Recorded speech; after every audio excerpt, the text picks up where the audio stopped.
Hi, and thank you for joining me for another episode of Love Your Work. This is my opportunity to talk with people who are doing work they love. We learn a little bit about their work history and they share with you some of the lessons that they've learned on their work journey. Today, I have with me Kenise Etwaru, and she is going to share with us some of her nuggets as she has navigated her work journey, including time in human resources and as a coach. Kenise, how are you today? I am doing fantastic, Whitney. How are you? I am great. Thank you so much for joining us today. Why don't we start with you sharing a little bit about what it is you're doing right now, and then we'll take a trip down memory lane. Sure, no problem. I'd love to. So, I am first and foremost a human resources executive and consultant. So, I've been doing human resources since I graduated with my undergrad, and it's a long time. I won't tell you the date for that one. And I'm sure it's not as long as you think it is. it's long, trust me. I don't know. My daughter's like, "What year was that? Is that one like it was black and white television?" I'm like, "Yeah, I know." And Then you hold up very well Oh, if thank it you. goes back I that far. try. It's a lot of makeup. It's a lot of makeup here. And then also, so human resources executive and consultant working with nonprofit organizations across New York. And then I also do coaching. So from for women empowerment and strategists working specifically with women who want to go from 5 figures to 6 figures. Some of them are surpassed that, working with them to 7, and now a few of them are at 8 figures, which is like awesome. I love when they win like that. And then I also do publishing as well. So I'm also a 3-time best-selling author, and I have a founder and CEO of my own publishing company. So you've got your fingers in lots of pots. Do Yes, I you do. love all the? Imagine if you're doing different things that you are loving what you're doing in each of these areas. Otherwise, there wouldn't be any reason to stick your hand in another pot, right? Yeah, and I think part of like your group is called Love Your Work. If you're not passionate about it, like I've always wanted a career where I would be excited to get up on a Monday morning, and Yeah. that's the way I kind of like think. And when I talk to young people and I mentor them, they're in high school, and I'm like, I hate my job. Then you shouldn't be doing it. You have to be really passionate about it. And I think of it for me because I'm not a Monday person. I'm not a Friday person. I don't work on both of those days. So getting up on a Monday, I have to be really passionate and excited for what is ahead on that day.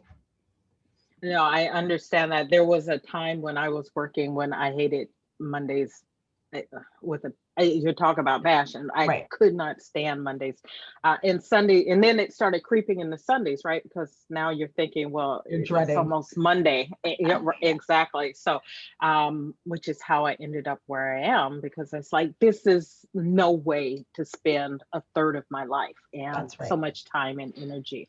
So how Exactly. did you get involved? Yeah, let's pick one of these pots and we can touch on the other two, but let's talk a little bit about human resources. Sure. Is that what you studied in school, and how did you decide that that's where you wanted to go? So I actually I was going to do pre-med in college. And in my last That's year a of, huge shift. I know, I wanted to be a brain surgeon. And my mother says, like, she's like, thank you, Lord, that this child did not become a brain surgeon. Because I hate math, I hate biology. Oh, So she was like, you've saved lives by not becoming a brain surgeon. I actually, in my last year of high school, my typing teacher, that's how old it was, like typing, my business teacher, I should say, proposed me as a intern for a very large company out on Long Island, New York.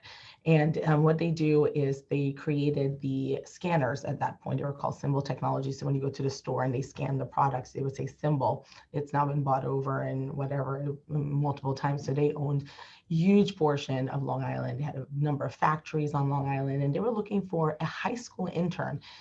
The vice president of HR wanted to just try out a high school intern, so they came to my school and they went to the business teacher. Do you have someone that you would think would be a great fit for this internship? And she recommended me, and I went in to have my dad with me. I was so scared.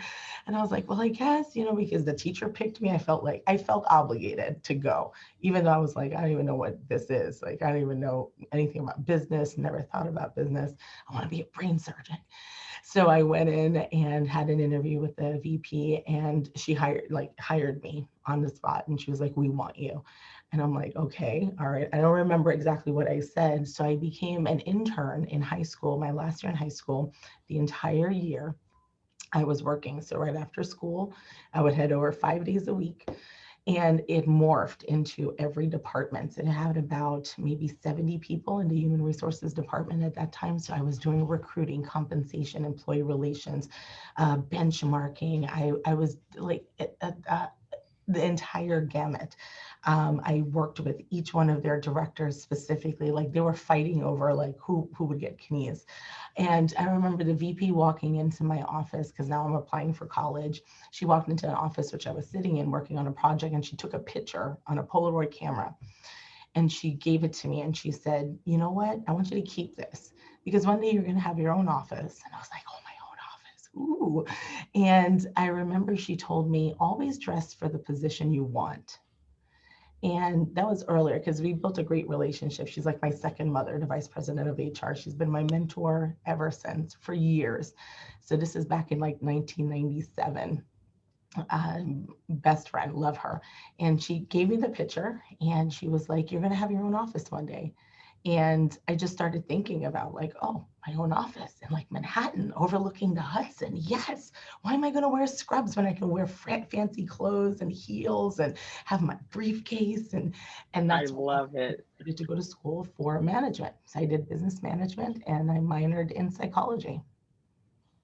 That's awesome. To have someone invest in you so early and see something in you is awesome, right? And that doesn't happen to everyone. So that turned into your first job, right? So you had an internship.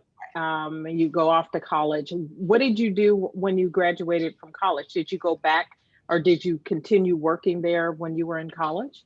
Yeah, well, actually, no. I did my college in 3 years, so I did work full time. So they actually paid for my undergrad degree.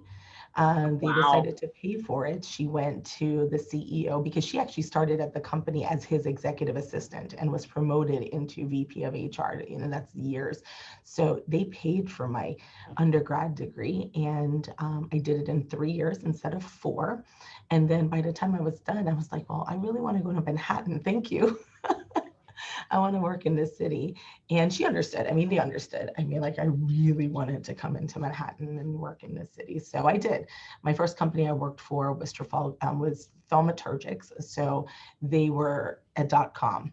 So the .com rage was like huge. Everybody was like .com. You have to work with the engineers and a .com. It was a startup company. And as quickly as the .com came into the world, that's how quickly it went away. So I was there Right. for about a year and a half. And I was there for 4 months, and the HR manager quit to go to another .com. I was an HR generalist, and the CEO came out of his office the day she resigned, and he goes, Kenise, do you want her job? I was like, yeah, I'll take it. I was like, yeah, I'm going to take it. Yeah. And I remember, honestly, Whitney, going home, and I'm like, oh my God, what did I just do? Like, now I have to understand visas, because they were bringing a lot of engineers on H-1B visas from India and China. So I'm like, I don't know anything. Like, I don't even know how to do. I've only been out of college like 4 months. I'm like, oh my gosh. She didn't even really train me, because I was still training. But I don't know how it just came out. He walked out of his office. I remember it vividly. He walked behind me, and he held the chair, and he was like, hey, Kenise. I was like, yes. He was like, do you want Jennifer's job? And I was like, yes. So I That's became awesome. manager. He promoted me, he gave me a raise. And so in 4 months, I started out at like $55,000, and he bumped me up to $65,000. He gave me an extra 10,000. And then I was there for about a year, and then they closed down. They're still in existence, but they shut down. It's just there was no more business. The competition was too much.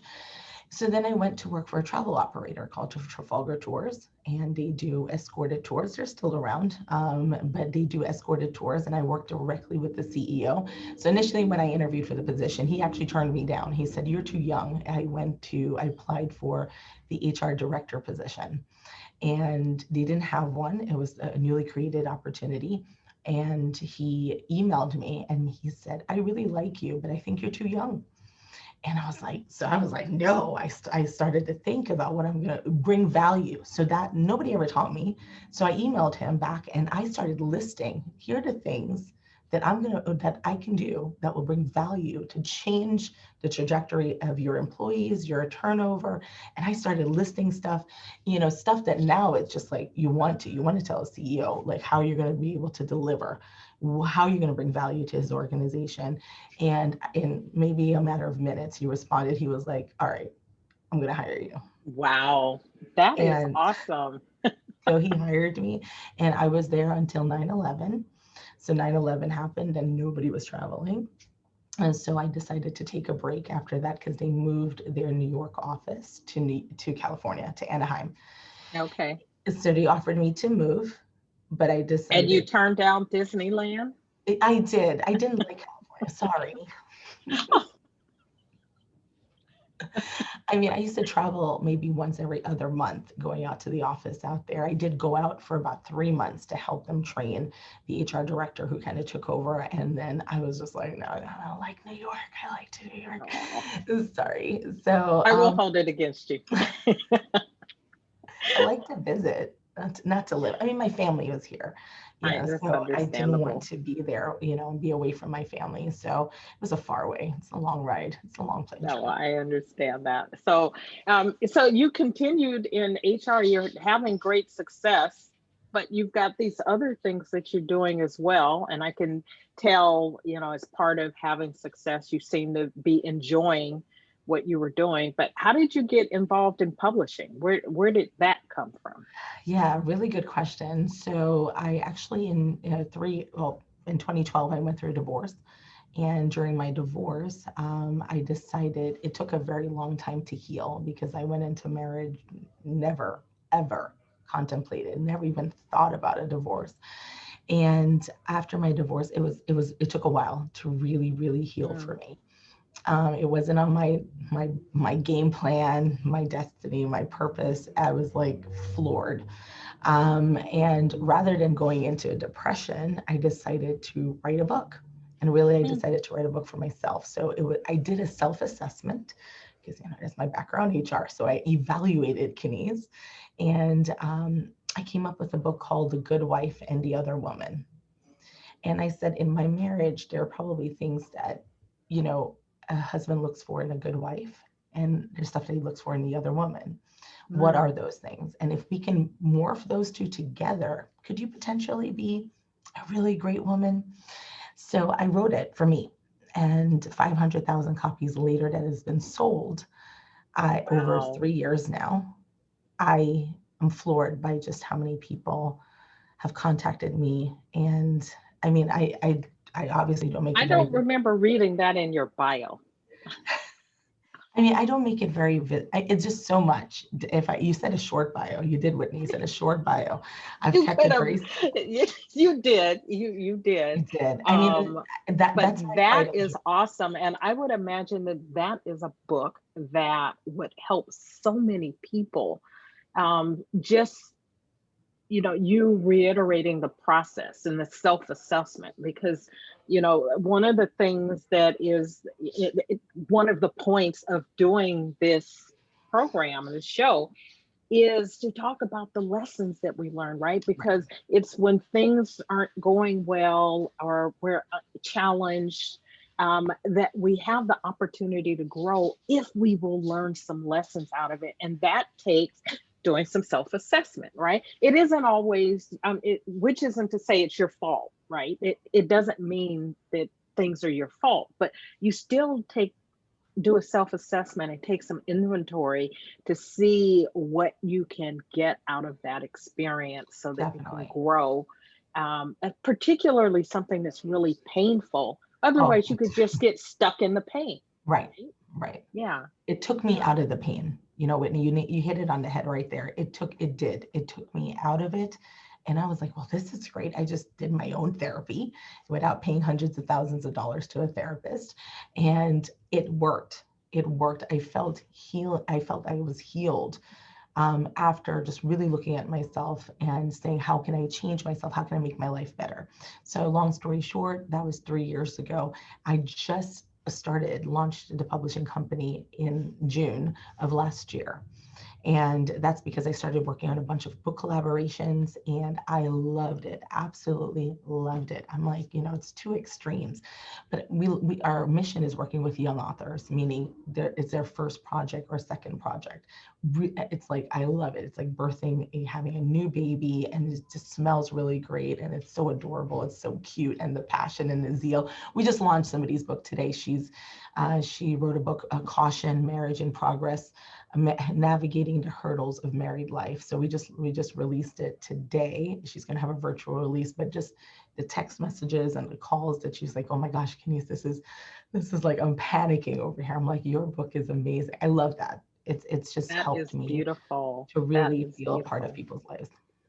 That's beautiful. And the process of collaborating, it seems like you're hands-on with your authors and really helping them to develop, Yeah. and helping new authors is something that I am finding a real passion in over the course of the last year or so as well. So, but I'm not a publisher yet. I don't know if that will ever happen. Maybe we'll come to you. Maybe that's how we'll.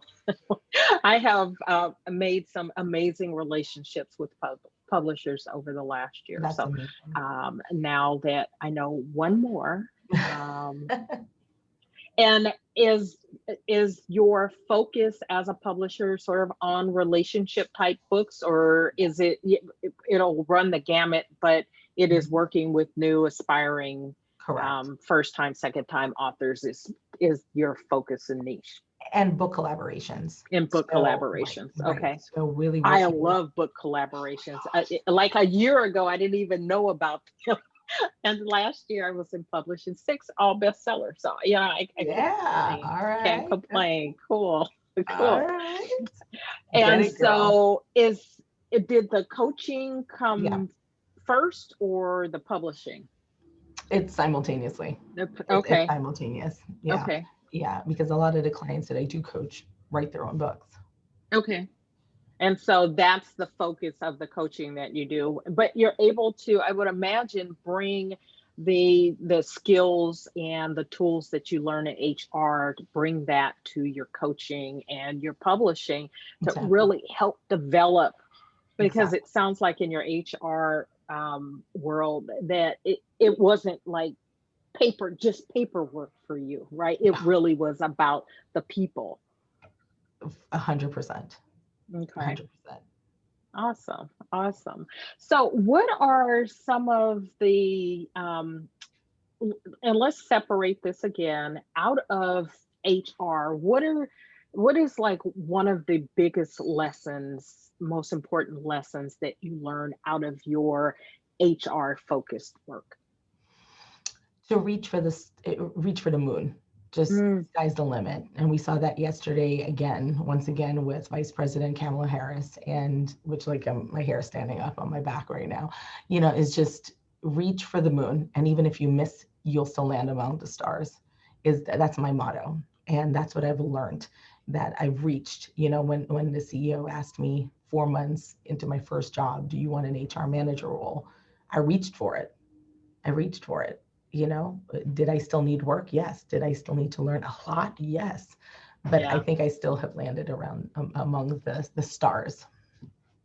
No, that's a really good one. And that concept of, you know, even if you don't have all the specific things that a particular role requires, go for it anyway, right? That's There was an article that I read a couple of months back about the difference between male applicants and female applicants for jobs, and Mhm. how males will apply for any job that they want. Right. Right. No, but women feel like they have to have all the MQs or all the Mhm. qualifications, Mhm. in order, and you don't have to have all of them. Correct. And yes, that may mean that you're going to get turned down, but maybe you don't. And you Right. never Exactly. know unless you try, right? That's right. That Yeah. you would not know, and that's the biggest part that I work with entrepreneurs on who want to start their business in the coaching, because every woman that I work with, they're looking like, I don't have this, and I don't have this, and I don't know how to do that. You know what? We'll get there. We will get there. Let's take it one step at a time, and we will get there. Don't worry about it. You don't need to know everything now, and Right. I'm living proof of it. I didn't know any. And somebody else can know that, right? To feel like we have to go it alone as entrepreneurs, to be solopreneurs. Exactly. It doesn't mean you can't have a team of people, coaches and consultants, VAs or whatever, that know things that you Correct. don't know, or create your own mastermind group. I belong to a couple of mastermind groups, and Hmm. I get a lot of information and help from them about things that I don't know, Right. right? And Exactly. so, create your own advisory board or your That's own right. advisory group to help you with those things that you don't know. And so I love that one. What have you learned as a coach, that, like, one of the biggest lessons that you've learned specifically in your role as a coach? I mean, as a coach, my biggest lesson is that everyone runs at a whole different pace. I Mm, run very, very, very quickly and swiftly, I think, because like I want to accomplish a lot in this short life that we have. And not everybody is at that pace. And you have to be well, able you're to a New Yorker too, so that I kind of know. You like when you go down to feeds into Florida and that, you go to right? a restaurant, you're like, hello, hello, hello. Let's speed it up a bit. Maybe could be Whitney, probably could be. But I do work with a lot of women here in New York, coaching them, and they're like, oh my gosh, slow as molasses. I'm like, come on, you gotta get Maybe on it. they came from California or Hawaii. They're A probably little more, red in their it's like, blood. yeah, can we slow it down, slow it down? Yeah, I think just being able to, that I've learned with the coaching is just running at being able to tailor and be adaptable to everyone's pace, and everyone what they're able to handle, because I can handle like 20 things at once and somebody's barely trying to manage that one thing. And that's the biggest thing I've learned for myself, just working with different individuals. That's really cool. And in publishing, on the running and publishing business side, what Yeah. what are, some of the lessons that you've learned there? One big lesson that I've learned with working in the publishing aspect is people just second guess themselves. They second guess Mm, their ability. They second guess, like, can I do this? Do I know how to do this? And I think it just holds everyone back, themselves back. They're like their biggest, you're your biggest sounding board, right? right. But you're also are your biggest distraction. And I think that's something that I've like learned with working with individuals, is like like this author, for instance, she was so nervous. The one that we just launched today, and she's so nervous. And I'm like, listen, you are holding your own progress back. Yeah. You're there. You're at the finish line. I just need you to cut the ribbon and just walk right through. That's all you need to do. So I think it's so important that from a publishing standpoint that people second guess themselves, all the time. And And you should. and and what I hear sort of as a Mhm. thread through all three of those, it really was summed up in the first one, which is trust yourself, right? Yes. And just be okay with, what did I say? Be okay with being comfortable with being uncomfortable, Right. which Right. is a challenge for Yes. a lot of us. And but it is the path to where we want to go. It is Greatness. the path to success and Right. greatness, right? Hmm. Is being willing to be uncomfortable, being vulnerable, being willing to fail, That's taking right. chances. And when we are willing to do that, we open up a whole world of Whole possibilities, right? And if you hadn't been willing to put yourself out there with your book, right? You could have written in your journal, yeah, left it there. yeah, You decided a book. The book then creates another opportunity, and now you're a publisher, working with other writers, helping them fulfill their tell dreams. their And stories, right? so, all of the things that we're doing, like one of my the theme for this week and through my post is about how we can help other people, right? If we live our purpose is meant to serve other people. That's right. And when we live our purpose, we help them to live their purpose so that they can impact and Exactly. influence Right. someone else. And It's a domino effect. a domino effect. Absolutely. 100%. Absolutely. So, do you have any final words or advice you'd like to give to someone who you've got so many good things going on, someone new to being in HR or coaching or in publishing or writing, or just some general advice, some parting words that you'd like to leave with the Sure, audience? Whitney. I think overall, the simplest advice that I can say is be comfortable in stepping out of your comfort zone. Be comfortable in stepping out of your comfort zone, step into things and train yourself. I mean, I've learned to do that by like going to dinner by myself, going to the movies by myself, and really being comfortable with me. So I know what it's like to step out of the comfort zone, because for me, it was able to translate into my business world, Mm-hmm. being comfortable with who I am, being comfortable in presenting myself, being comfortable to step out of my comfort zone, doing little things. So if you want to head towards success and greatness, be comfortable with stepping out of your comfort zone. That is such great advice. And I remember the first time I went on vacation by myself, um, and which is really odd because before that, I don't think I'd gone to dinner by myself too many times, right? And it's just that. It's like Mm. I didn't die, right? It's like You're still here. it's vacation. It's Right. just a vacation. It's just dinner. It's Mhm. just a movie. Right. It won't kill you. And so being outside of your comfort zone, that's where the greatness is, right? Everything you want is on the other side of Definitely. that. And so just step outside. So, Kenise, such great advice, such a wonderful story. I love your Thank progression. I you. love that you had people believing in you every step along the way, that you believed in you enough when someone told you no, that you're like, no, I'm gonna keep going, right? Yes, give me this job Yes. and Right. marriage. I'm gonna work through this Mhm. and I'm gonna make something out of it. And I love that about you. So thank you so Thank much you. for making the time to come on Thank Love you, Your Work Whitney. and share your story with us. Thank you. And if you have not been inspired by Kenise's story, I don't know what's wrong with you. So her contact information is in the post. She hadn't shared about the book before, but since I drug it out of her, I'm going to add that into the post as well so you can check it out. I would imagine it's available on Amazon. Yes, Yes. ma'am. It is. So I'm going to track down a link and put it in the post. I'm going to get a copy. It sounds amazing, and I'm actually inspired to maybe write something Hey, myself. hey. So, All right. yeah, well, I've got some projects that I'm working on, but that's an inspiring story, and I've got something of my own along that line. So, anyway, thank you for joining Kenise and I. Have a great rest of your day, and I'll see you next time.